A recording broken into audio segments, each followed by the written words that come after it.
क्या आपको पता है, अगर बांध में बने इस बड़े से होल में कोई इंसान गिर जाए तो उसका क्या होगा? क्या वो जिंदा बच पाएगा?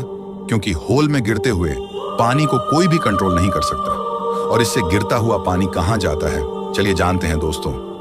बांध में बने ये होल 70 फीट तक चौड़े होते हैं और इनमें हर सेकंड 15 लाख लीटर पानी समा जाता है। जब एक बांध में जरूरत से ज्यादा पानी भर जाता है तो उसकी दीवारों से नीचे गिरने लगता है और ज्यादा दबाव पड़ने से बांध की दीवारें भी टूट सकती हैं। इसलिए बांध में इस बड़े से छेद को बनाया जाता है और जब तक पानी का लेवल इस छेद से नीचे नहीं चला जाता तब तक ये पानी नहीं रुकेगा और जब कोई इसमें गिरेगा